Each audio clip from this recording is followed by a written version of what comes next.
Are you done fixing that tire, or are you planning to rob me after?" The woman snapped through the rain streaked dark. He fixed a stranger's tire in the rain, and before the jack even settled, black SUVs boxed him in from both sides of the highway shoulder. By the way, where are you watching from? Tell me in the comments below. What looked like a flat tire on an empty road was already becoming something colder, sharper, and far more dangerous than either of them had expected. The men stepping out of those vehicles saw a soaked mechanic kneeling beside a luxury SUV. Within minutes, they were going to learn they were looking at the only person there who understood what was really wrong. He didn't flinch at her tone. Elias Rowan only tightened the final lug nut, set the wrench down on the wet pavement, and rose slowly, rain sliding off the hood of his old canvas jacket. He was taller than she'd guessed when he'd been crouched near the wheel, broader too, with the kind of stillness that didn't belong to a nervous roadside drifter. Whatever irritation had flashed through her voice met something in him that refused to be insulted into carelessness. The single dad had spent the whole day chasing small jobs across the county, patching transmissions, swapping brake pads, and stretching every bill until it almost tore. His daughter Lena was home with a neighbor, probably pretending not to worry, probably staring at the kitchen clock the way she always did when he said he'd be back before dinner, and the sky turned dark before he could make good on it. He had stopped because a stranded driver on the side of the road was still a stranded driver, no matter how polished the car or how sharp the words. People like to think kindness belonged to people who could afford it. In his experience, it was usually the other way around. The woman stood near the rear passenger door, one heel sinking into gravel, one hand gripping her phone so tightly her knuckles showed pale even in the wash of hazard lights. She wore a fitted charcoal coat over clothes too expensive for the shoulder of a service road, and everything about her said she lived in rooms where other people opened doors before she reached them. Her face was composed, but her eyes kept cutting down the road and then back to him, measuring risk, revising it, measuring again. That was when the first black SUV swung in behind her vehicle and braked hard enough to spray water across the shoulder. Then came another. And another. Doors opened almost in unison. Men in dark suits stepped out with the quick, controlled movement of people trained to assume the worst before anyone else even noticed it. One of them barked an order into the night. Another scanned the tree line. A third locked eyes with Elias and headed toward him like the rain itself had given him a target. The woman's posture changed at once. Not relaxed, not relieved, recognized. So she wasn't just rich, she was protected. The nearest man stopped 3 feet away, gaze dropping to the tire iron at Elias's feet before rising to his face. His expression held that particular kind of contempt reserved for laborers found too close to money. "Step back from the vehicle," he said. "Now?" Elias raised both hands a little, more tired than intimidated. Tires changed. Jack's still under load. "If you move it too fast, you'll shift the balance." I said step back. He took 1 step, no more. Rain tapped the metal rim behind him and hissed on the hot hood of one of the new arrivals. The woman opened her mouth like she meant to explain, then shut it again when a second guard reached her side. She wasn't scared of Elias. She was scared of whatever had made this response necessary. That was when he looked back at the wheel he'd just finished. The blowout had bothered him from the start. Tires failed all the time, but not like that. The tear along the sidewall hadn't looked random. The scoring near the inner edge had been too neat, too controlled, and the brake line behind the assembly had a faint shine where rain should have dulled everything evenly. He had noticed it while kneeling in the water, but the woman had been tense, traffic had been rushing by, and he'd told himself he would mention it once she calmed down. Now the convoy was here. Now men with earpieces and sidearms were treating a flat tire like an active threat. And now his stomach tightened with the old instinct he had spent years trying to bury under invoices, overtime, and school pickup schedules. The man in front of him followed his gaze. "What are you looking at?" Elias didn't answer right away. He crouched despite the warning in the guard's face, reached toward the wheel well, then stopped short of touching it. The rain had cleared the dust enough for him to see it cleanly now. Not road damage. Not wear. Not coincidence. Careful, deliberate tampering. When he stood again, the calm in him had changed shape. "You don't want her driving this car," he said. The woman stared at him. The lead guard took one step closer. Highway lights flashed across wet metal, black paint, and the thin silver line of danger hidden behind the wheel. And for the first time that night, every eye on the shoulder turned exactly where he was looking. Rain hammered the asphalt as the head of security followed the mechanic's gaze into the wheel well. For a moment the man said nothing, only squinting through the glare of hazard lights reflecting off the wet metal. "What exactly are you implying?" he asked. Elias Rowan wiped his hands slowly on the rag hanging from his back pocket. "I'm not implying anything," he said evenly. "I'm telling you that the tire wasn't the real problem." The guard straightened, irritation flashing across his face. "We didn't ask for a diagnosis.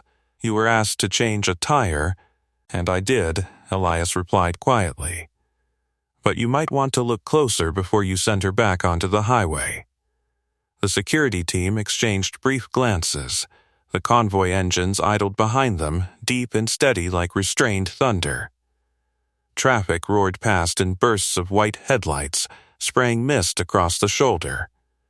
Victoria Hale stepped forward from the shelter of the open SUV door.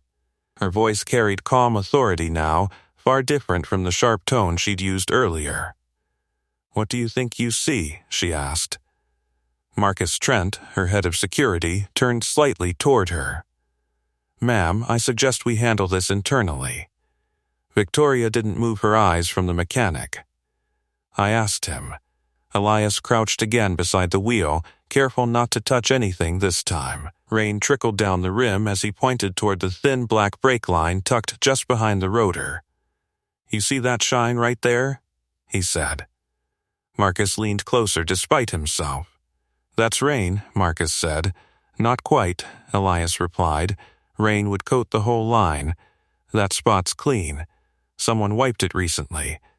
The guard's jaw tightened. "That doesn't mean sabotage." "No," Elias agreed calmly. "But the scoring on the sidewall does." Victoria stepped closer. Her coat darkened with rain as she bent slightly to see where he was pointing. "What scoring?" Elias traced the air just above the tire's shredded edge. "Those cuts are too uniform," he explained. A blowout from road debris tears jagged. This one was weakened first. Marcus folded his arms. "You're telling us someone tampered with the tire?" "I'm telling you someone weakened it enough to fail at speed," Elias said. "But the brake line behind it, that's what would finish the job." The words hung in the rain. Marcus's expression hardened. And how exactly would a roadside mechanic know that? Elias didn't answer right away. Instead, he stood, looking out at the dark highway stretching beyond the guardrail. Headlights streaked past like distant comets. When he spoke again, his voice carried that same steady calm. "Because I've seen it before." Marcus took a step closer. "Where?" Elias met his eyes. Vehicles designed to look safe until they hit 70 miles an hour, Victoria's gaze sharpened. The security team shifted uneasily. One of the guards leaned down to examine the brake line more closely. "Marcus," the man murmured. Marcus crouched beside him, frowning. The rain had washed the area clean enough now that the mark Elias pointed out was impossible to ignore. A thin cut barely visible beneath the protective coating. Marcus's breath slowed. "That's," he began. "Not road damage," Elias finished quietly. Victoria straightened, her expression cooling into something sharper than irritation. "Could it fail immediately?" she asked. Elias shook his head. "No. That's the point." Marcus looked up at him. "What do you mean?" Elias glanced toward the convoy of black SUVs lined along the shoulder. "Whoever did it didn't want the car to fail here," he said. "They wanted it to fail later." Victoria's voice dropped. At speed, Elias nodded. Marcus rose quickly, turning to his team. "No one moves that vehicle." The command snapped through the rain like a whip. 2 guards immediately blocked the road lane behind the disabled SUV, while another scanned the surrounding woods with a flashlight. Victoria crossed her arms, studying the quiet mechanic standing in front of her. "You noticed this while fixing the tire?" she asked. "Part of it. And you didn't say anything earlier?" Elias shrugged faintly. "You were in a hurry. And I wasn't sure yet." Marcus faced him again. "You're telling me you spotted a professional sabotage job in 5 minutes on the side of a highway?" Elias glanced back at the wheel, closer to 3. Marcus exhaled slowly, frustration warring with logic. The rain continued to fall harder now, drumming against the convoy roofs. Victoria tilted her head slightly. "What's your name?" she asked. "Elias? Just Elias?" "Elias Rowan." Marcus studied him more carefully now. Grease-stained boots, old jacket, calloused hands. Nothing about the man fit the calm certainty he'd just shown. Marcus spoke again, slower this time. "If this is sabotage, then whoever did it expected her to drive away, exactly." Victoria looked at the damaged wheel. "And if we had?" Elias met her gaze. "You probably wouldn't make it to the next exit." Silence followed. Even the traffic seemed quieter for a moment. Marcus turned to one of his men. Full sweep of the vehicle. The guard nodded and moved immediately. Victoria remained where she was, watching the mechanic in the rain. "You stopped because you wanted to help," she said. "Yeah, and now you're telling me someone tried to kill me." Elias didn't look away. "I'm telling you someone set a trap." Marcus stepped back toward them. "If that's true," he said slowly, "then we have a bigger problem." Victoria nodded. "Yes," she said quietly. Then she looked again at the single dad standing beside the wheel. "Which means," she added, "we might also have the right person standing in the rain." Marcus frowned. "Ma'am?" Victoria gestured toward Elias. He saw something my entire security team missed. Marcus looked at the mechanic again. Rain ran down Elias's hairline, but he didn't move. Marcus crossed his arms. "Mr. Rowan," he said carefully, "how exactly did you learn to spot something like this?" Elias hesitated. Not long, just long enough for the old life he'd buried to brush briefly against the present. "Let's just say," he said quietly, "I used to work around vehicles that people really wanted destroyed." Marcus stared at him. The rain grew heavier, and for the first time since the convoy arrived, the most powerful people on that dark stretch of highway were listening to the quiet mechanic. Before the story continues, if you enjoy stories where the overlooked person turns out to be the most important one in the room, subscribe and stay with us. The next moments on that roadside would prove exactly why. Because Elias Rowan wasn't finished looking at that car yet. Marcus Trent remained crouched beside the wheel long after Elias finished speaking. Rainwater slid down the edge of the SUV and dripped steadily onto the pavement, forming a thin stream that ran toward the gutter of the shoulder. The security chief didn't like what he was seeing, and he liked even less that the man who'd spotted it first was standing there in worn boots with a socket wrench, still lying beside him. "Flashlight," Marcus said. One of his men handed it over instantly. The beam cut through the rain and illuminated the brake assembly. For several seconds, Marcus said nothing. The thin incision in the line was almost invisible unless you knew exactly where to look. He did now. "That's clean work," he muttered. Elias nodded once. Too clean for highway debris. Marcus straightened slowly, water running off the brim of his collar. Full inspection, he ordered his team. Engine compartment, undercarriage, electronics, everything. 2 guards moved immediately, sliding under the SUV with portable lights while another opened the hood.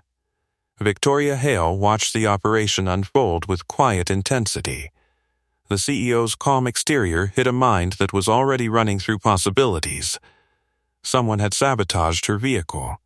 Someone had done it precisely enough that her own security detail missed it, and the only reason she knew now was because a single dad with grease on his hands had decided to stop and help.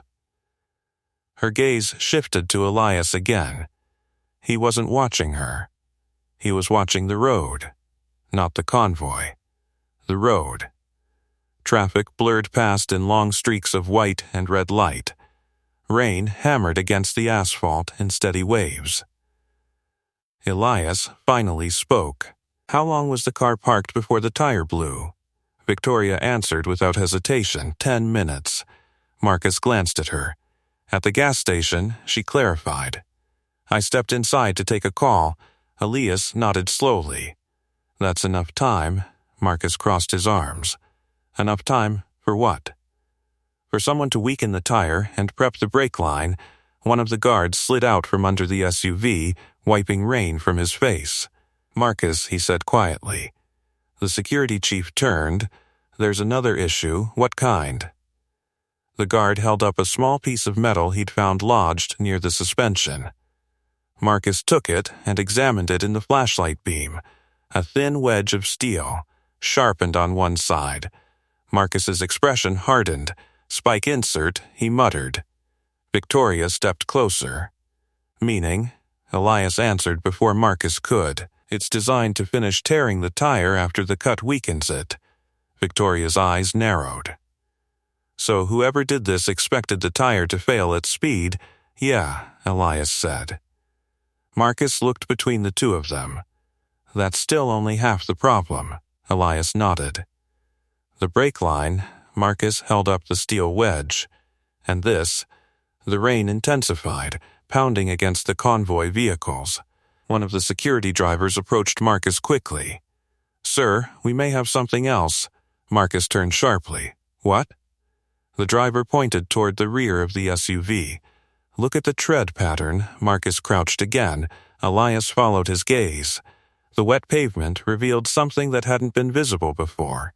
A faint oily sheen trailing from the back tire. Marcus's jaw tightened. That's hydraulic fluid. Victoria went still. Elias exhaled slowly. Brake pressure would have dropped fast once the line opened. Marcus rose again, running a hand through rain-soaked hair. This wasn't random. No, Elias said quietly. It was planned. The security chief turned toward the dark highway stretching ahead. Planned for where? Elias followed his gaze. Because whoever did this expected you to drive away. Marcus crossed his arms. And now we haven't. Right. The security chief frowned. So what does that mean? Elias glanced down the road again. Rain blurred the distant curve. It means the plan just changed. Marcus felt a chill that had nothing to do with the weather. Changed how? Elias looked at the convoy. Then at the dark road beyond it. If I were the one who set that trap, he said quietly, I wouldn't stop at one. Victoria's voice dropped. You think there's more? Elias met her eyes. I think someone out there expected this convoy to crash tonight. The rain continued falling, the convoy engines hummed. And suddenly the quiet roadside repair felt less like a delay and more like the beginning of something far worse. Rain continued to pour over the convoy, turning the shoulder of the highway into a slick ribbon of reflected light. The guards moved quickly now, crouching beside wheels, checking undercarriages, scanning electronics with small handheld devices. Marcus Trent stood in the middle of it all, watching the quiet mechanic who had just overturned the entire security assessment of the evening. "You're saying someone planned for the car to fail at that turn," Marcus said. Elias nodded once. "And you're saying that if we'd driven off 10 minutes ago," Marcus added. "You'd probably be cleaning wreckage out of the guardrail right now," Elias finished. Marcus exhaled slowly through his nose. That possibility settled into the air like a weight. Victoria Hale wrapped her arms lightly around herself against the cold rain, though her mind was moving too fast to notice the weather anymore. "Marcus," she said calmly, "assume the sabotage is real." Marcus looked at her. "Yes, ma'am. Then assume whoever did it hasn't given up just because we stopped." Marcus turned toward his team. "Expand the perimeter," he ordered. 200 yards both directions. Guards moved instantly, spreading along the roadside and into the dark tree line with flashlights. Elias watched them go. "They're looking in the wrong place," he said quietly. Marcus glanced at him. "What do you mean?" "If someone wanted this to happen at speed, they didn't need to watch the crash," Elias explained. "They just needed to make sure you left."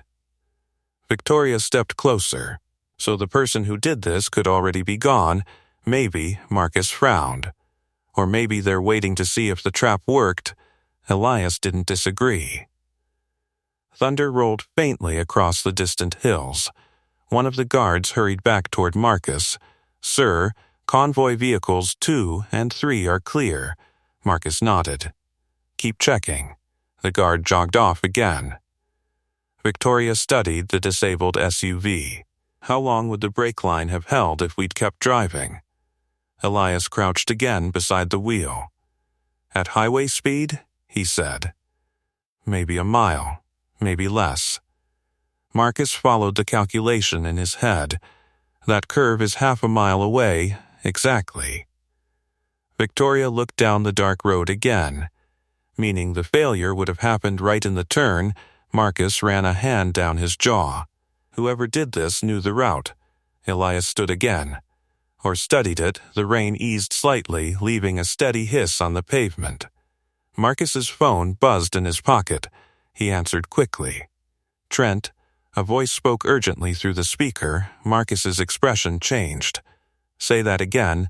Elias watched carefully. Victoria waited. Marcus listened another few seconds before hanging up. "What is it?" Victoria asked. Marcus looked at her.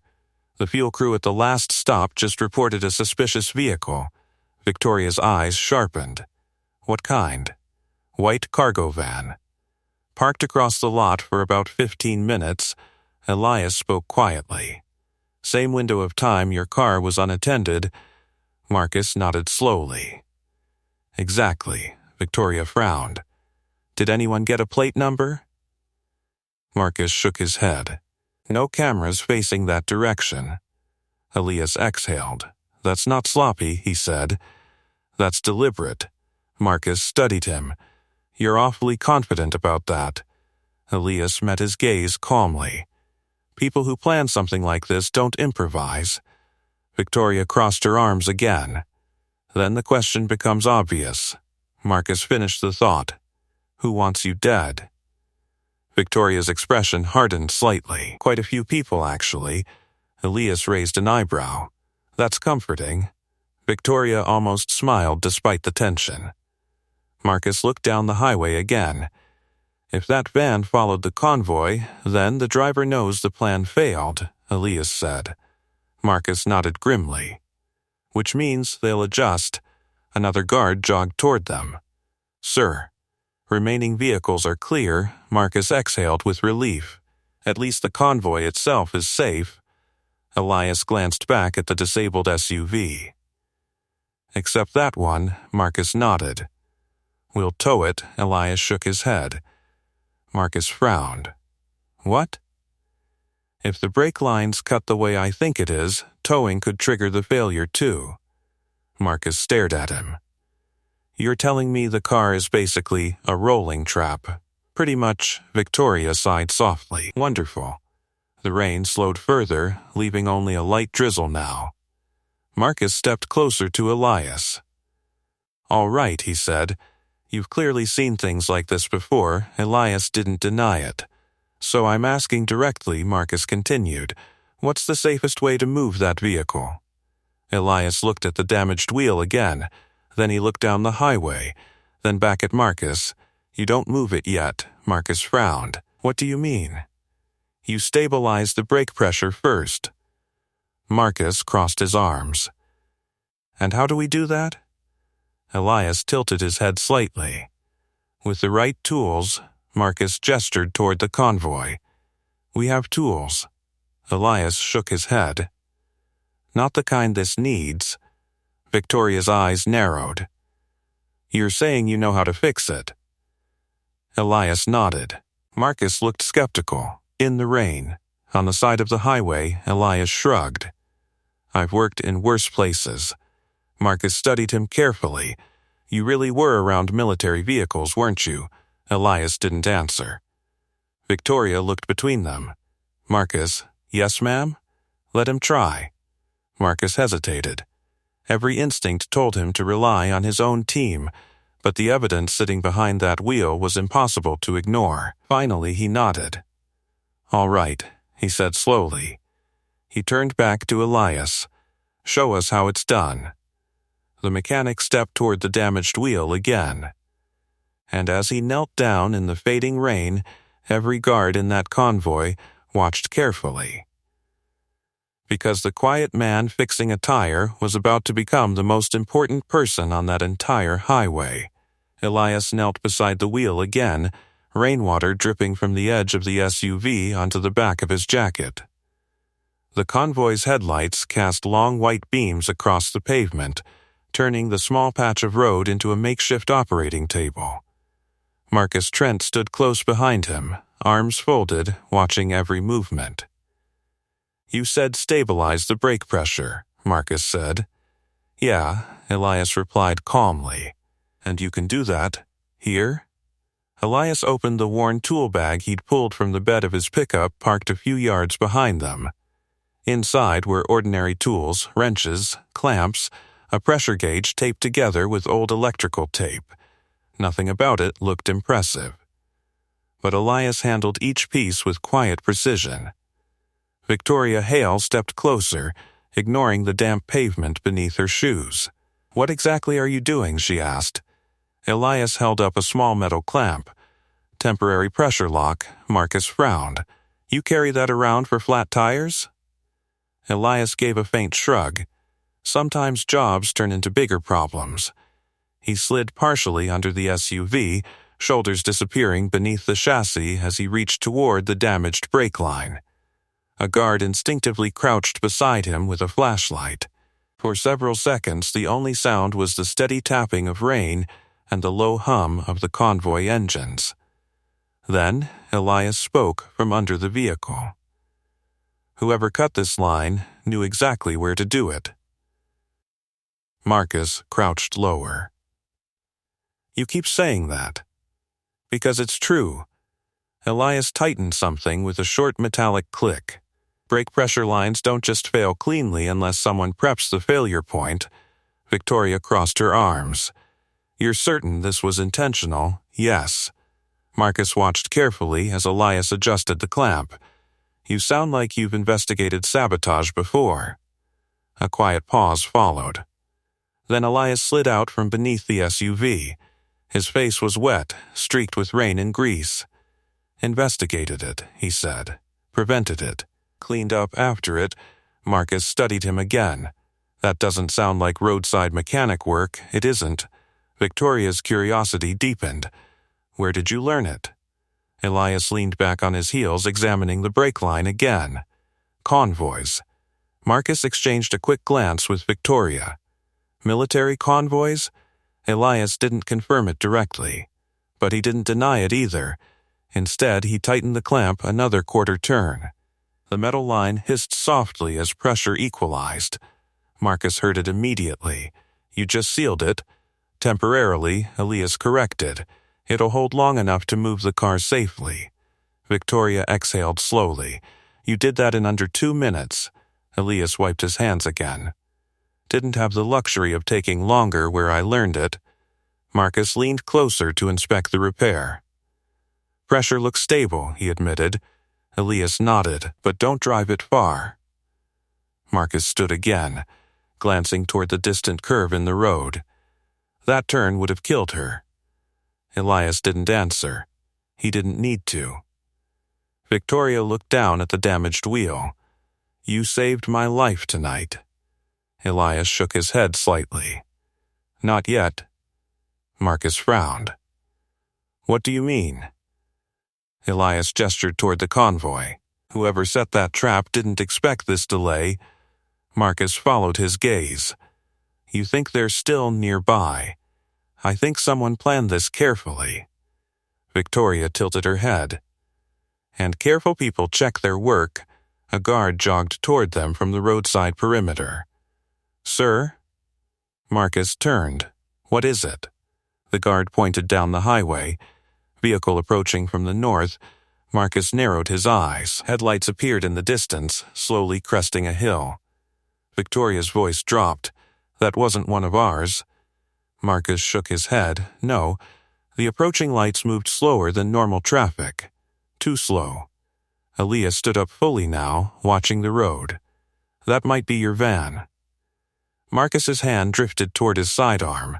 Everyone hold positions, he ordered quietly. Guards shifted into defensive positions around the convoy. Victoria remained beside Elias, her expression unreadable. You think they came back to see if the job worked, she said. Maybe. The headlights grew brighter as the vehicle approached. Marcus spoke into his radio. Vehicle incoming. White cargo van, possibly suspect. The convoy lights reflected off the wet road as the van slowed even further. For a moment it looked like the driver might stop. Instead, the van accelerated suddenly. Marcus cursed. That's them. The vehicle sped past the curve ahead, racing toward the convoy. Security agents stepped into the road, hands raised. The van swerved violently and disappeared down a side-access road before anyone could react. Marcus lowered his weapon slowly. Damn it. The sound of the van's engine faded into the distance. Victoria looked toward the road where it vanished. They came back. Elias nodded. And now, they know the trap didn't work. Marcus turned back toward him. How sure are you about that? Elias gestured toward the disabled SUV. Because if the plan had worked, he let the sentence hang. Marcus finished it. They'd be looking at a wreck right now. Victoria exhaled slowly. Instead, they saw us standing here. Marcus nodded grimly. So now they'll adapt. Elias looked down the highway again. The rain had almost stopped now. But the air still felt heavy. They already did, he said quietly. Marcus studied him. What makes you say that? Elias pointed toward the road where the van disappeared. Because whoever was driving that didn't panic, Marcus followed the thought. They were observing. Exactly. Victoria crossed her arms. They wanted confirmation. Elias nodded. And now they have it. Marcus rubbed his jaw thoughtfully. So the question becomes, Victoria finished the sentence. What do they try next? Elias looked at the convoy. Then at the quiet highway stretching beyond it. His voice remained steady. If someone planned a crash that carefully, he paused. They probably planned a backup. The words settled heavily over the group. Marcus looked toward his guards. Stay alert. Victoria glanced at Elias again. You're staying with us until we reach the city. Elias blinked slightly. That wasn't the plan. Victoria gave a small, firm smile. Neither was saving my life tonight. Elias thought about Lena waiting at home, about the clock on the kitchen wall, about promises. Then he looked at the convoy again. You might need someone who knows how these traps work, Victoria said. Elias sighed quietly. He already knew she was right. And somewhere out there on a dark road, someone who had set a deadly trap now knew it had failed. The white cargo van was gone, but the tension it left behind clung to the highway like the last mist of rain. Marcus Trent stood still for a moment, staring down the access road where the van had vanished. The taillights had disappeared quickly, swallowed by darkness and wet pavement. "They didn't even hesitate," one of the guards muttered. Marcus shook his head slowly. "No. They came to confirm the outcome." Victoria Hale looked back at the disabled SUV, and they confirmed it failed. Elias stood beside the vehicle, tightening the last adjustment on the temporary clamp he'd installed on the brake line.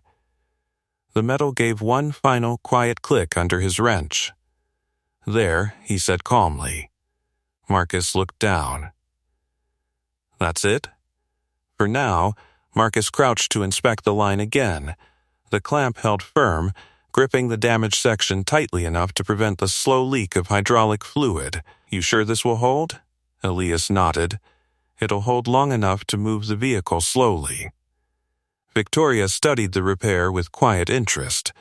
"You did that in the rain with a bag of basic tools." Elias wiped his hands on the rag again.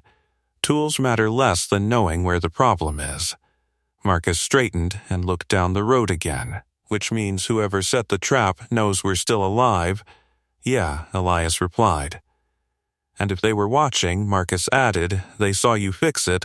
Elias didn't seem concerned. "That's fine." Marcus frowned. "You're not worried about that?" Elias shook his head. "People who plan something like this don't care who fixes the first problem." Victoria tilted her head slightly. "Because they already planned the second one." Elias nodded. Marcus let out a quiet breath.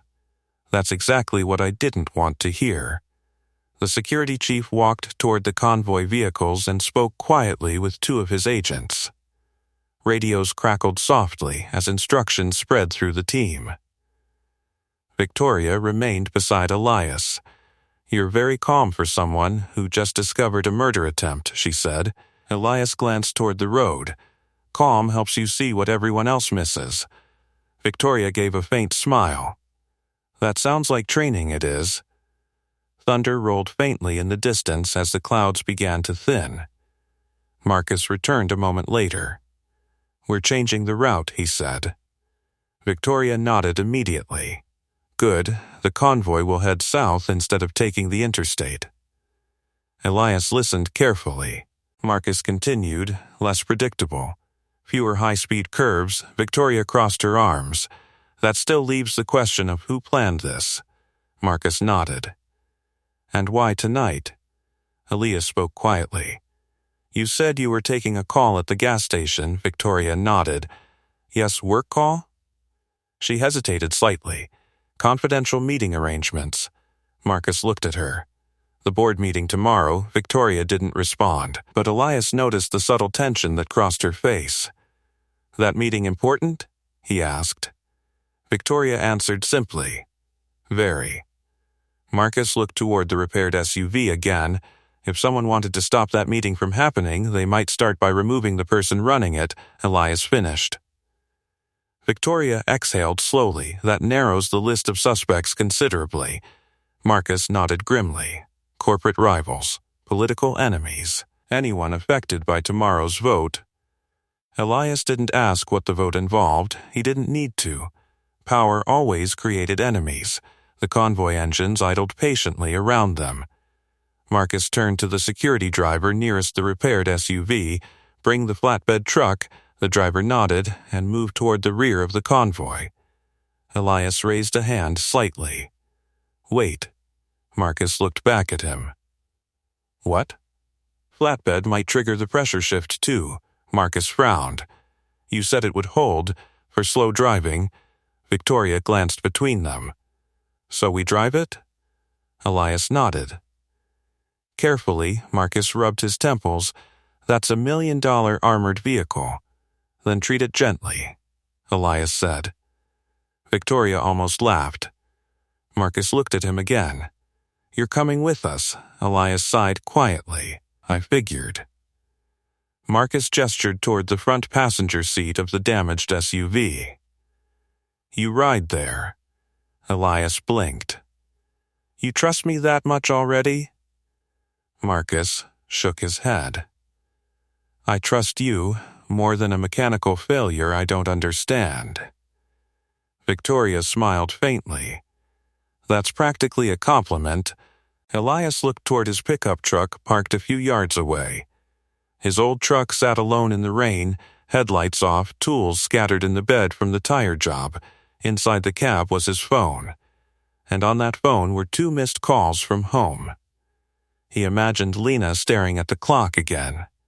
Marcus followed his gaze. You got somewhere to be? Elias hesitated. My daughter. Victoria's voice softened slightly. How old? 9. Marcus glanced at the convoy. This won't take long. Elias wasn't convinced. But he also knew something else. Someone had just tried to kill this woman. And whoever had done it was still out there. If the trap had worked, he would have driven away, never knowing. Instead, he had seen it. And once you saw something like that, you couldn't pretend you hadn't. He grabbed his tool bag and tossed it into the back seat of the SUV. Marcus opened the driver's door. All right, he said. Let's get this moving. Elias slid into the passenger seat. Victoria stepped into the rear seat behind them. The convoy engines roared to life around them. Marcus started the vehicle carefully. The repaired brake line held. Slowly, cautiously, the convoy pulled back onto the wet highway. And as they began moving again into the night, none of them realized the person who had set the trap was already planning the next one. The repaired SUV rolled forward slowly, easing onto the wet highway with the rest of the convoy forming a protective wall around it. Marcus Trent kept both hands steady on the wheel, his eyes flicking between the road ahead and the dashboard indicators. The brake pressure gauge held steady. For now. Elias sat in the passenger seat watching the road the way he had earlier on the shoulder. Not the vehicles around them, not the convoy. The road. Victoria Hale leaned forward slightly from the back seat, her voice calm but firm. Speed. 35, Marcus answered. That's slow. Slow is safe, Marcus replied. Elias nodded. For the next few miles, yeah. The rain had softened into a mist now, leaving the pavement slick and reflective beneath the headlights. The rest of the security vehicles spread out around them in a tight protective formation. Marcus spoke quietly into the radio clipped near his collar. Convoy maintaining low speed. Route change confirmed. Southbound. A voice crackled back with acknowledgement. Victoria rested her hand against the back of the front seat. How far to the alternate road? Marcus glanced at the navigation screen. About 8 miles. Elias leaned slightly toward the windshield, watching the faint curve of the road ahead. That's where you'll want to slow again, he said. Marcus frowned. You memorizing the road? Elias shrugged faintly. Habit. Victoria studied the back of his head. You really did spend a long time doing this. Elias didn't answer directly. Instead, he said, road conditions tell you a lot if you pay attention. Marcus drove in silence for another minute before speaking again. You said earlier that whoever set the trap probably planned a backup. Yeah. You still think that? Elias's eyes remained on the highway. I know they did. Marcus tightened his grip on the wheel slightly. You're very certain. Because they came back. Victoria nodded behind them. The van Elias continued watching the dark road stretching ahead. That wasn't someone panicking, he said. That was someone checking the result. Marcus nodded slowly. Which means they were close. Exactly. The convoy lights reflected across a line of wet guardrails as the road dipped into a shallow valley. Victoria broke the silence. You still haven't explained something. Elias glanced at her in the rearview mirror. What? How a mechanic spots a professional sabotage job faster than a trained security team. Marcus smirked slightly. I was wondering the same thing. Elias exhaled quietly. You ever watch something break apart in slow motion? He asked. Marcus frowned. What? Convoys hit by mechanical traps, Elias said.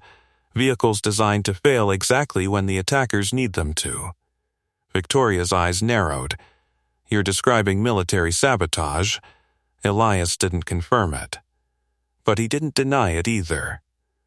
Marcus gave a short laugh under his breath. So, let me guess, he said. You weren't just around convoys. Elias finally looked at him. No. Marcus nodded slowly. You were the guy who figured out why they failed. Elias looked back at the road. Sometimes, Victoria leaned back slightly in her seat. That's quite a career change, she said.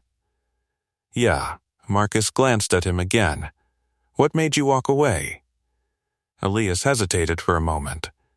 Then he answered simply, my daughter. Victoria watched him carefully. That's it? That's enough. The SUV rolled across a small bridge spanning a narrow creek below. Water rushed beneath them, dark and swollen from the storm. Marcus checked the speed again. 32. Elias nodded approvingly. Keep it there. The radio crackled again. Lead vehicle to command. Road ahead clear. Marcus answered. Copy. Victoria glanced out the side window at the trees sliding past. Do you think the person who set this trap is still nearby? Elias considered that. Hard to say, but possible, Marcus added. Yeah, the road curved gently left. Marcus slowed slightly. Pressure still holding, he said. Elias watched the brake cage for a moment. Then he looked up again. Something in his expression changed. Marcus noticed it immediately. What? Elias leaned forward slightly. Slow down, Marcus frowned. We're already slow. Slower. Marcus eased off the accelerator. 25. Elias kept staring ahead. Victoria felt the shift in tension. What is it? Elias pointed through the windshield. At first, Marcus didn't see anything unusual, just wet pavement stretching forward beneath the convoy headlights. Then he noticed it. A faint shimmer across the road, almost invisible, like oil on water. Marcus's stomach dropped. Is that? Yeah, Elias said quietly. Victoria leaned forward. What are we looking at? Elias's voice remained calm. Another trap. Marcus braked carefully, bringing the SUV nearly to a crawl. The convoy vehicles behind them slowed instantly. Victoria stared at the road ahead. The thin reflective layer stretched across both lanes like a glass sheet under the lights. Oil? She asked. Maybe, Elias said. Marcus shook his head slowly. No accident would leave a spread that even. Elias nodded. Someone laid it there. Victoria's voice dropped. Right where we'd slow down for the curve. Marcus looked toward the tree line. Damn it. Elias scanned the dark woods on both sides of the highway. Don't stop here, he said. Marcus blinked. What? If someone set this trap, Elias continued, they're probably watching to see if it works. Victoria understood immediately. So if we stop, they'll know we spotted it. Marcus exhaled slowly. You're saying we keep moving. Elias nodded. But carefully, Marcus stared at the slick road ahead. Oil. Rain. A curve. Every instinct screamed danger. But the calm man beside him was already studying the road like a puzzle he'd solved before. All right, Marcus said quietly. You guide me. Elias nodded once, and the convoy crept forward toward the second trap waiting in the dark. The SUV rolled forward inch by inch as Marcus eased his foot off the brake. The thin sheen across the highway shimmered beneath the convoy headlights like a frozen river of glass. Oil. Or something close enough to it. Marcus kept the wheel steady, though his knuckles had gone pale against the leather. Tell me what to do, he said quietly. Elias leaned forward, studying the road carefully. Keep it straight, he said. No sudden steering. Victoria leaned slightly between the seats, her voice calm but tight. How far does it stretch? Marcus squinted through the windshield. Hard to tell. Elias pointed toward the faint curve ahead. About 30 yards. Marcus exhaled slowly. Perfect place for a slide. Exactly, Elias said. The convoy vehicles behind them crept forward in silent formation, headlights reflecting across the slick surface. Marcus spoke into the radio. Convoy, hold formation. Road hazard ahead, a guard's voice crackled back. Understood. Victoria studied the reflective streak across the pavement. This was placed here deliberately, yeah, Elias said. And the rain makes it worse. Marcus nodded. If we lose traction here, the convoy piles up, Elias finished. Marcus glanced at him. You've thought this through already. Elias gave a faint shrug. People who build traps usually build them in layers. Victoria crossed her arms, meaning the first sabotage was only step 1. Right, Marcus muttered under his breath. Step 2 being this, the SUV crept closer to the slick section of road. Marcus slowed even further. 20 miles an hour, good, Elias said. The tension inside the vehicle thickened. Victoria broke the silence. You seem oddly familiar with this kind of planning. Elias didn't answer immediately. Marcus smirked faintly. That's because he used to fight it. Victoria raised an eyebrow. You figured that out already? Marcus nodded slightly. People who can identify sabotage patterns that quickly usually spent years studying them. Elias stared ahead at the road. I spent years trying to stop them. Victoria watched him carefully. Military convoy defense?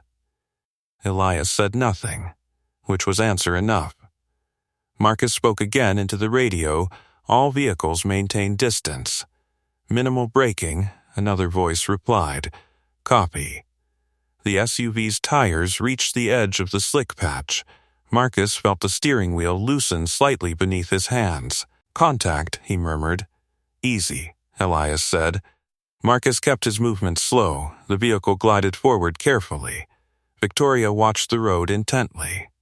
What exactly did they use? She asked. Elias leaned forward slightly. Probably diesel or hydraulic fluid. Marcus nodded.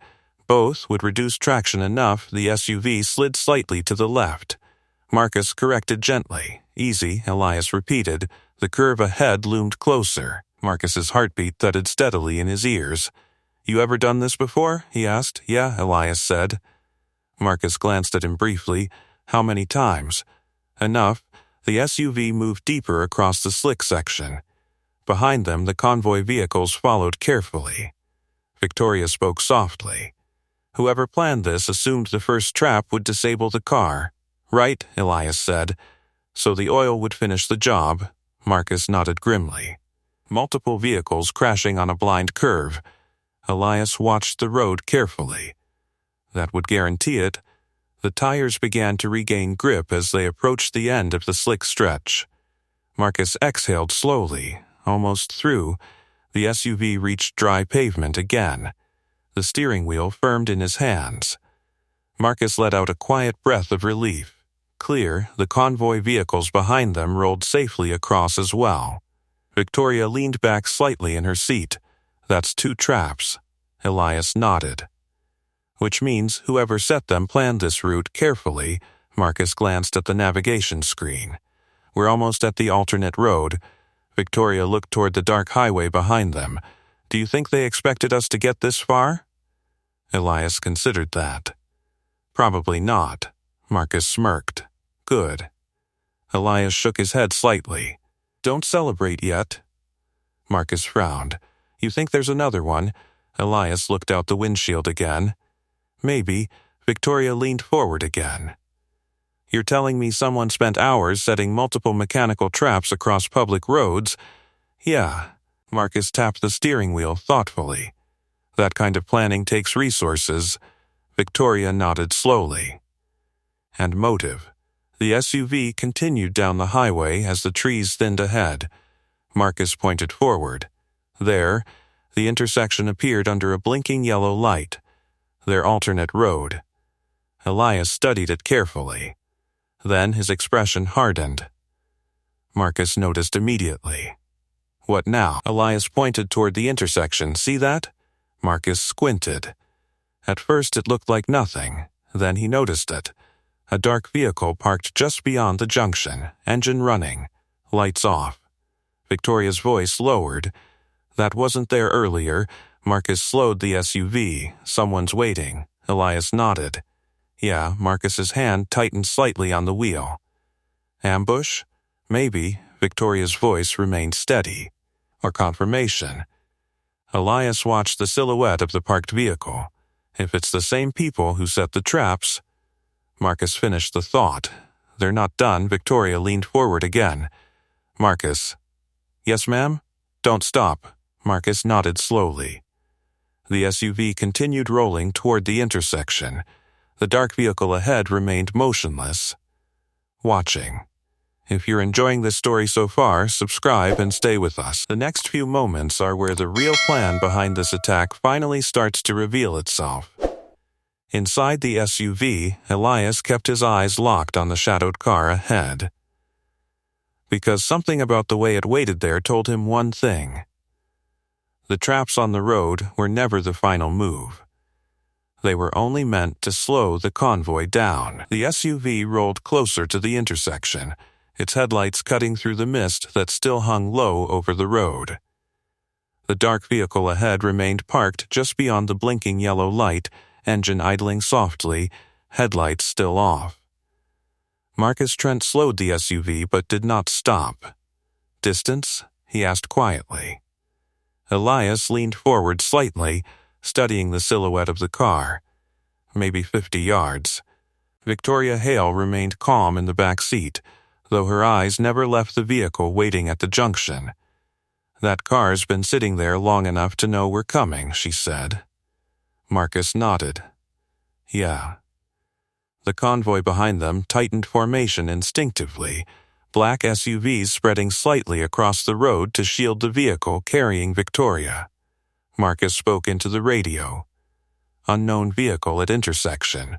Possible contact. A voice crackled back. Do we engage? Marcus glanced at Elias. What do you think? Elias watched the vehicle carefully. Driver hasn't moved, yet Marcus added. Victoria leaned forward again. If it's the same group who set the traps, they already know the convoy survived.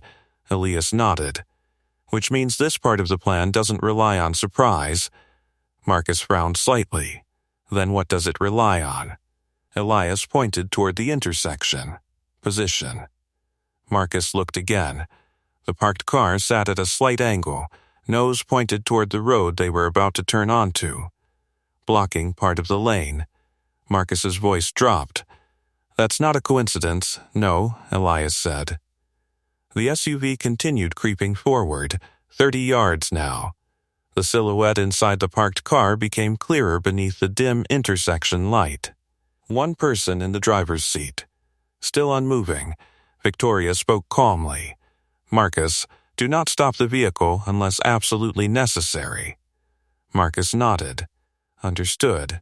Elias's gaze shifted briefly toward the tree line on both sides of the road. Dark. Still. But that didn't mean empty. Slow, Elias murmured.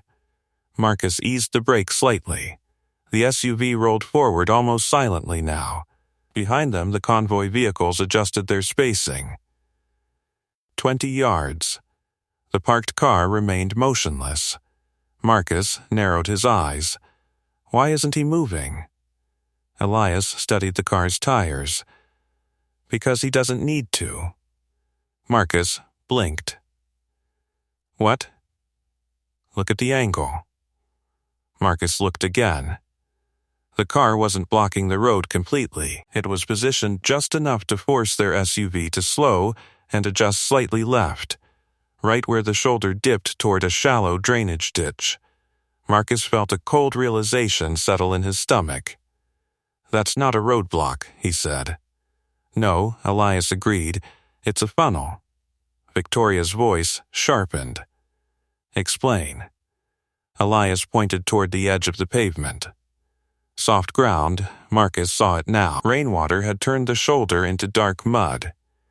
If we drift off the lane while turning, Marcus said slowly. The car slides, Elias finished. Victoria nodded grimly, and once the lead vehicle loses control, Marcus completed the thought. The convoy crashes behind it. They were 10 yards away now. The driver inside the parked car finally moved. Slowly. The headlights of the SUV illuminated his face just enough to reveal a calm expression. Watching. Waiting. Marcus spoke into the radio quietly. "Convoy, prepare for rapid maneuver," a guard's voice answered. "Copy." Elias leaned forward. "Don't take the turn," Marcus frowned. "What? If you turn normally, he wins," Victoria understood immediately. "So we go straight." Marcus shook his head. "There's no road straight ahead." Elias pointed toward a narrow maintenance lane, barely visible between two trees beyond the intersection. "There is now," Marcus squinted. "That's barely wide enough. It's enough." The parked driver seemed to realize something was wrong. His car's engine revved suddenly. Marcus reacted instantly. "Hold on." He accelerated. The SUV surged forward toward the intersection. The driver in the parked car slammed his own vehicle into motion, swinging across the lane to block them. But Marcus didn't turn. Instead, he drove straight past the intersection and veered sharply toward the narrow maintenance lane Elias had spotted. The SUV bounced over uneven pavement and slid briefly on wet gravel before stabilizing. Behind them, the convoy vehicles reacted instantly, following the unexpected maneuver. The blocking car screeched to a halt in the intersection. Too late. Marcus steered the SUV down the narrow path between the trees. Branches scraped along the sides of the vehicle. Victoria gripped the seat tightly as the convoy thundered behind them. Marcus glanced at Elias. "You knew that road was there." Elias shook his head slightly. "I noticed it." Marcus laughed once under his breath. Same difference. The narrow lane curved sharply through the trees before reconnecting with the main highway further south. Marcus checked the mirrors. The convoy was still intact behind them. No crashes, no spinouts. Victoria exhaled slowly. That was the final piece. Elias nodded. "Yeah." Marcus looked back toward the highway they'd avoided. The blocked intersection faded behind them through the trees. "That driver expected us to follow the route exactly." "Right," Elias said. "First the sabotage, then the oil, then the funnel." Marcus shook his head slowly. "That's 3 separate traps." Victoria's voice turned colder. "Which means whoever planned this knew our route, our timing, and our security procedures." Elias nodded. Marcus looked at him again. "You ever deal with someone this thorough before?" Elias thought for a moment. Then he answered quietly. "Yeah." Victoria asked the obvious question. "Did you stop them?" Elias looked ahead at the road opening back toward the highway. Eventually, Marcus merged the SUV back onto the road. The convoy followed behind in perfect formation. For the first time since the night began, the highway ahead looked clear. Victoria leaned back in her seat. "Well," she said calmly, "someone just lost their chance to kill me tonight." Marcus nodded. "And they know it." Elias watched the empty road stretching ahead beneath the early hints of dawn. The traps had failed. The convoy had survived. But whoever planned the attack had revealed something important. They had studied everything, except the quiet mechanic who stopped to help change a tire. The narrow maintenance road emptied back onto the main highway with a jolt that rattled the suspension. Marcus eased the SUV onto the pavement, checking the mirrors immediately. One by one, the black convoy vehicles followed, headlights sweeping through the trees as they rejoined the road. No crashes, no pursuit. For the first time since the night began, the highway stretched ahead without traps, blockades, or waiting headlights. Marcus let out a breath he hadn't realized he'd been holding. "Convoy status," he said into the radio. A guard's voice answered quickly. "All vehicles intact. No damage." Marcus nodded. "Good." Elias leaned back slightly in the passenger seat, watching the road behind them in the side mirror. The intersection they had bypassed was already far behind. Victoria Hale sat quietly in the back seat, absorbing everything that had happened over the last hour. 3 traps, 3 different methods, all designed to end the same way. Her car crashing, her convoy piling up behind it, her death disguised as a catastrophic accident. Marcus broke the silence. That guy back there wasn't improvising. "No," Elias said. "He expected the oil trap to finish the job." Elias nodded. "And when we slowed, he expected the funnel." Marcus tapped the steering wheel thoughtfully. "But the plan assumed something." Elias looked at him. "That you'd drive exactly where he wanted." Marcus nodded slowly. "And you saw it coming." Elias shrugged faintly. "I've seen traps built like that before." Victoria leaned forward slightly. "You didn't just see them," she said. "You designed ways around them." Elias didn't answer. Marcus glanced at him. "Military convoy defense, right?" Elias stared out the windshield for a moment. Finally he said quietly, something like that. Marcus gave a short laugh. "That explains why a roadside mechanic just outplayed someone who planned a 3-stage assassination attempt." Victoria studied the calm man sitting in front of her. "You didn't panic once tonight," she said. Elias shrugged again. "Panic doesn't fix mechanical problems." The convoy continued down the quiet highway, tires humming steadily against the wet asphalt. The storm clouds were beginning to break apart in the east, revealing the faint gray edge of morning. Marcus checked the navigation screen. City limits in 12 minutes. Victoria nodded slowly. "That means whoever planned this has officially failed." Elias shook his head slightly. Marcus glanced at him. "You disagree?" "They failed tonight," Elias said. "But people who plan something like that don't give up after one attempt." Victoria crossed her arms. "That's a problem for tomorrow." Marcus smirked faintly. "Preferably one solved with law enforcement instead of roadside mechanics." Elias finally allowed himself the smallest smile. "Probably a good plan." Marcus's radio crackled again. "Lead vehicle to command." "Go ahead," Marcus replied. "We've got police units waiting at the southern checkpoint." Victoria nodded. "I called ahead." Marcus looked impressed. "When?" While you two were discussing brake lines, Elias chuckled softly. "Efficient."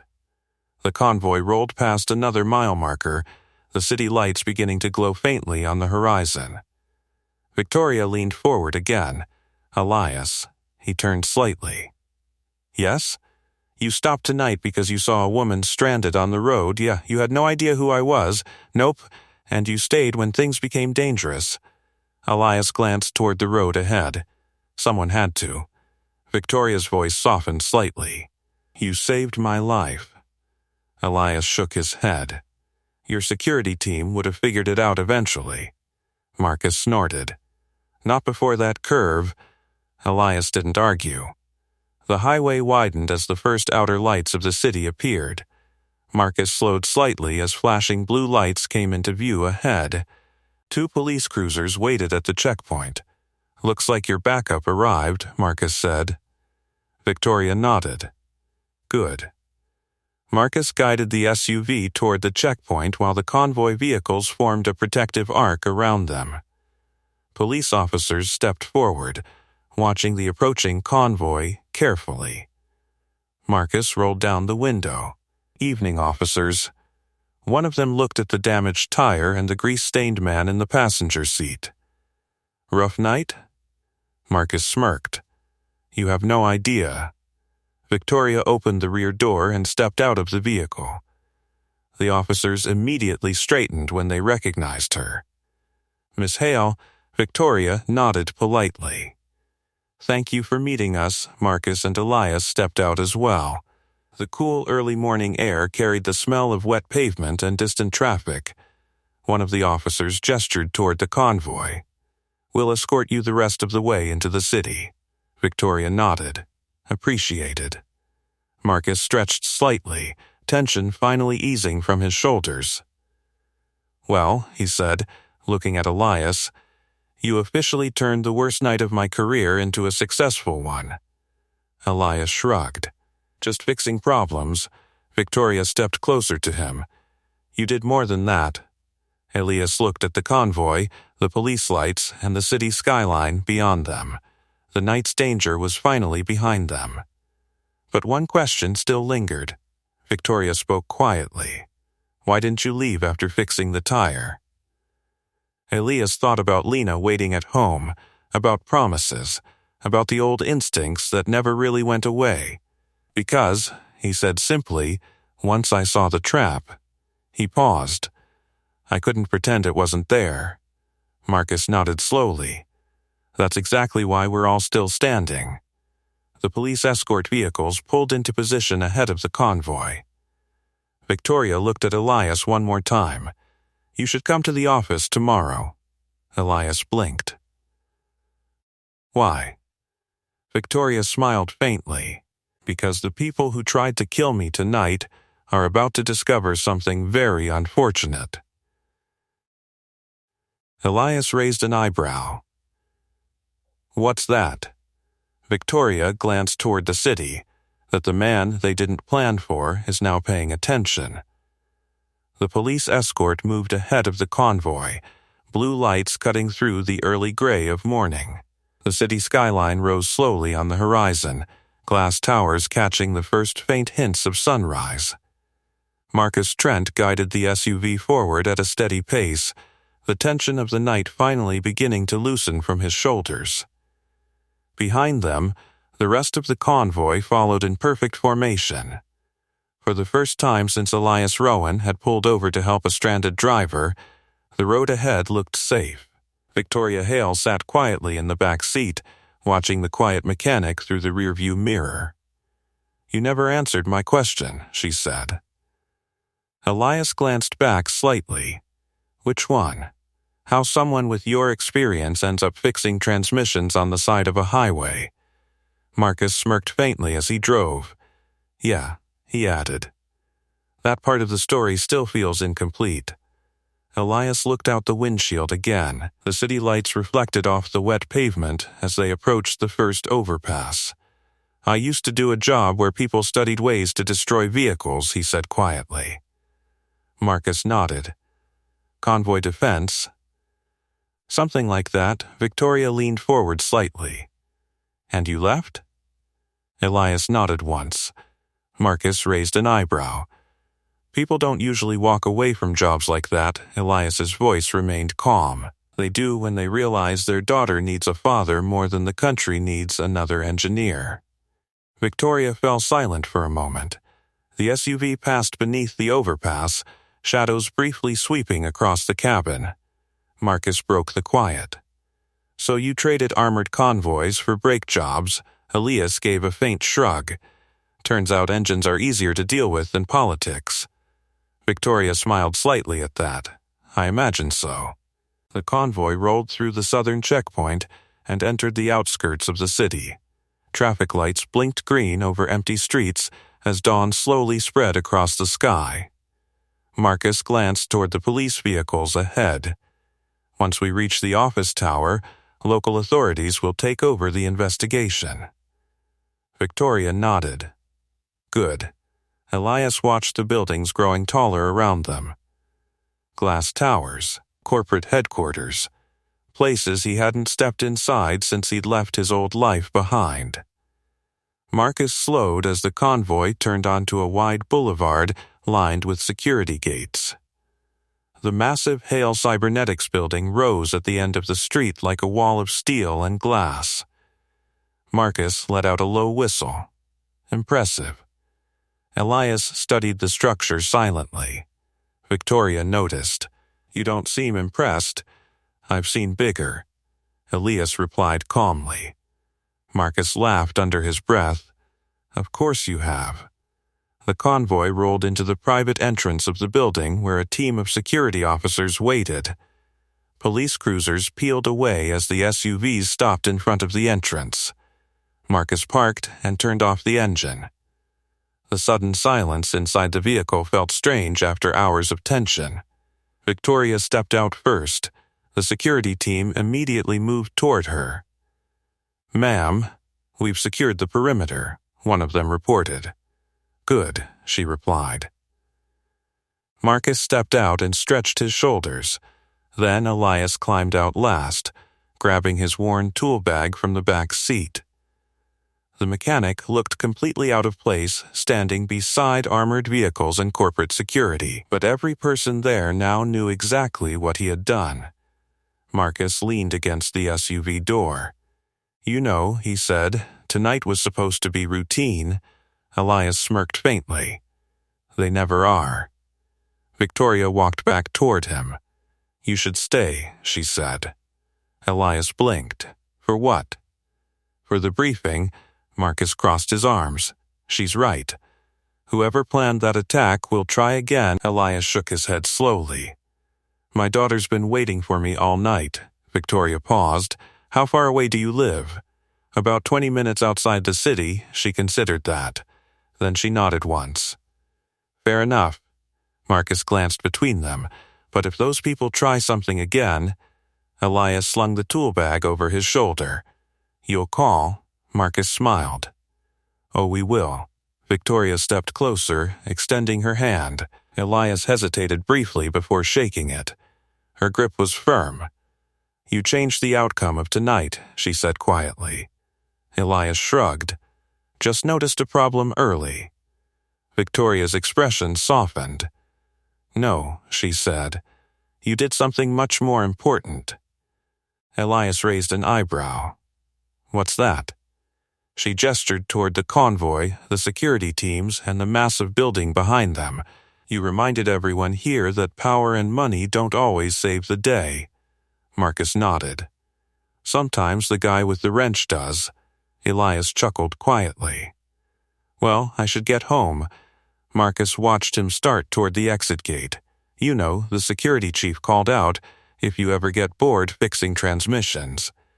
Elias glanced back. Marcus smirked. "We could use someone who sees traps before they happen." Elias considered that for a second. Then he shook his head with a small smile. "My daughter already thinks I work too much." Victoria watched him walk away toward the quiet street beyond the gate. A single father. Grease-stained jacket. Tool bag over his shoulder. The man who had quietly dismantled a 3-stage assassination attempt without raising his voice once. Marcus followed her gaze. "Funny thing," he said. "What?" "The people who planned tonight studied every security detail we had." Victoria nodded slowly. "Except one." Marcus smiled faintly. "The mechanic." And somewhere across town, as the first light of morning spread over the city, Elias Rowan drove home to a little girl who still believed her father just fixed cars. Elias Rowan's pickup rumbled quietly along the empty road leading away from the city. The early morning sky had begun to brighten, soft gray light spreading across the fields and low hills outside town. The storm had passed completely now, leaving the pavement dark and glistening behind him. For the first time all night, there were no flashing lights in his mirrors.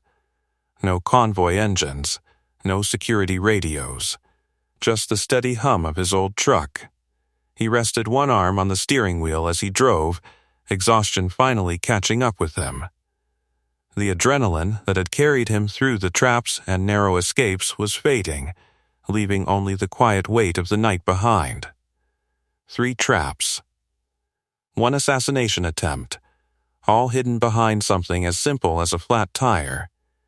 He shook his head slightly. Life had a strange way of dragging the past back into view. The small house at the end of his street came into sight just as the first rays of sunlight touched the rooftops. The porch light was still on. That made him smile. Lena always left it on when she was worried. He pulled into the driveway and turned off the engine. For a moment he just sat there, listening to the cooling tick of the truck's engine and the faint sound of birds waking in the trees. Then the front door opened. A small figure ran out onto the porch. "Dad?" Lena Rowan sprinted across the yard in her oversized hoodie and socks, her hair still messy from sleep.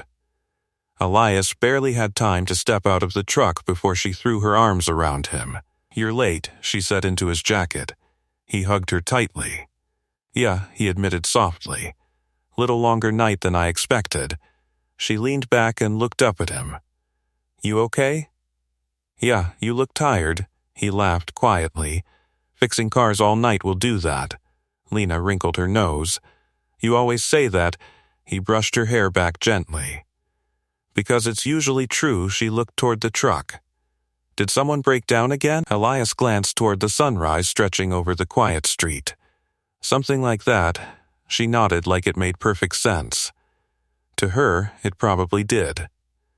They walked back toward the house together.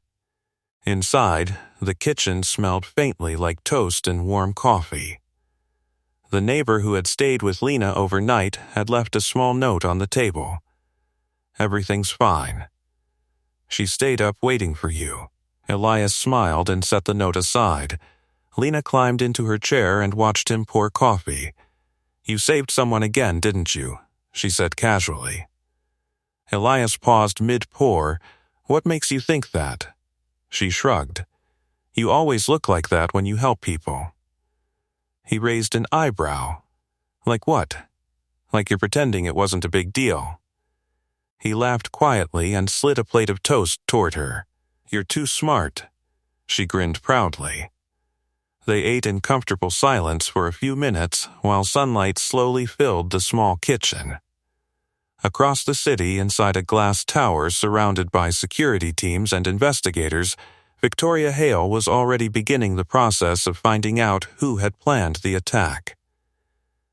Marcus Trent was reviewing highway camera footage. Police were searching for a white cargo van, and somewhere out there, the people responsible were realizing something had gone very wrong, because the quiet mechanic they hadn't planned for had dismantled every step of their operation. Back in the small kitchen, Lena looked up from her breakfast. "So what happened this time?" Elias leaned back in his chair. "Well," he said slowly, "someone had a flat tire. And a few other problems." Lena nodded thoughtfully. "Did you fix them?" He smiled. "Yeah." She took another bite of toast and seemed satisfied with that answer. Outside, the morning was fully awake now. The world moved forward the way it always did after long nights. But Elias knew something had shifted. Sometimes the most powerful people in the world overlooked the quiet ones kneeling beside a broken wheel on the side of the road. Sometimes the person they ignored was the only reason they survived the night. And sometimes the man fixing the tire turned out to be the one person no assassin had planned for. If you enjoyed this story and want another powerful one, ask me for the next story title. Subscribe and don't miss our next story. Single dad was fired from the hospital, then the ER went dark. Trust me, you'll feel it. And tell me in the comments, what injustice should we tackle next?